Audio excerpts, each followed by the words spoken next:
বাংলায় দুষ্কৃতীদের দাপাদাপি। সোমবার সকালে বনগাঁয় গুলিবিদ্ধ মাছ ব্যবসায়ী। এর 24 ঘন্টা কাটতে না কাটতেই হুগলিতে শুট আউট। কোন্নগর রেস্টার সীমানা লাগোয়া এলাকা ব্রহ্মস্থানে গুলিবিদ্ধ ব্যবসায়ী। প্রত্যক্ষদর্শীরা জানিয়েছেন, মঙ্গলবার সকাল 9:30 থেকে 10টা নাগাদ ব্যবসায়ী জৈনুদ্দিন আনসারির সঙ্গে দাঁড়িয়ে কথা বলছিলেন শামসুদ্দিন আনসারি। তখন একেবারে পয়েন্ট ব্ল্যাঙ্ক রেঞ্জ থেকে শামসুদ্দিনের মাথার পিছনে গুলি করে রঞ্জন নামের এক দুষ্কৃতী।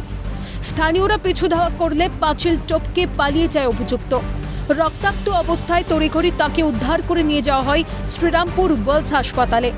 অবস্থার অবনতিতে কলকাতায় স্থানান্তরিত করা হয় তাকে।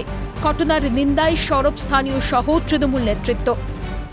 ওই দিক দিয়ে মুখ যখন আমাদের রাস্তার দিকে ছিল, তখন ওই ছেলেটা ওই দিক দিয়ে এই দিকে গেল, আর যেই আমাদের মুখটা পাঁচিলের ধারে হয়েছে, বাস ওই দিক থেকে হেঁটেই ছিল, এসে এই জায়গাটা দৌড়ে আর মেশিনটা বের করে এই জায়গাটা মেরে দিয়েছে তার মাথার পেছনে। হ্যাঁ, মাথার পেছনে।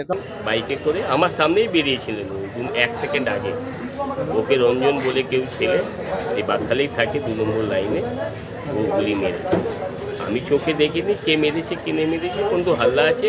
আর যে আই উইটনেসও আছে, মোহাম্মদ আসগার বলেছে কি হ্যাঁ ওই মেরেছে। ও চিনে, পাড়ার ছেলে নিশ্চয়ই চিনে, আগেও ঝামেলা হয়েছে। আর এটা পর্যন্ত এই রূপে যাবে আমি বিশ্বাস করতে পারি।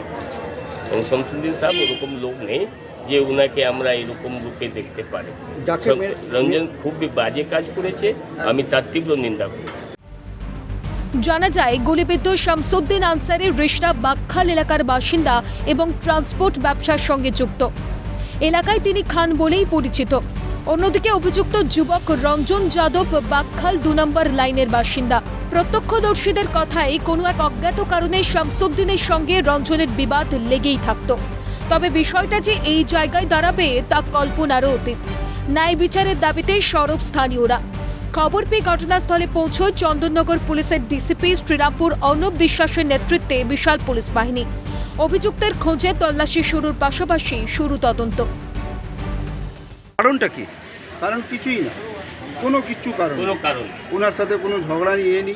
এর আগেও যে ঝগড়া হয়েছিল, ওনারও ঝগড়া ছিল না, ওটাও মিটমাট হয়ে গেল। বারে বারে ঝগড়া, বারে বারে অশান্তি কেন? এটা তো উনি বলতে পারবেন, যে মেরেছে সে বলতে পারে।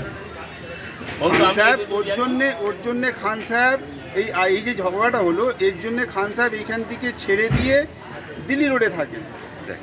डानकोनी में ऑफिस है ट्रांसपोर्ट। आप लोग क्या चाहते हैं? हम लोग इंसाफ चाहते हैं, इंसाफ होना चाहिए सबके साथ में। ये अकेला नहीं, इस तरह घटना अगर होता रहेगा। তো আমরা সে তদন্ত শুরু করছি, অ্যাকিউজের নামও জানা গেছে, ব্যাস এটুকুই আপাতত। ফের একবার রাজ্যের স্বরাষ্ট্রমন্ত্রী তথা মুখ্যমন্ত্রীর পদত্যাগ চেয়ে সরব বিজেপি।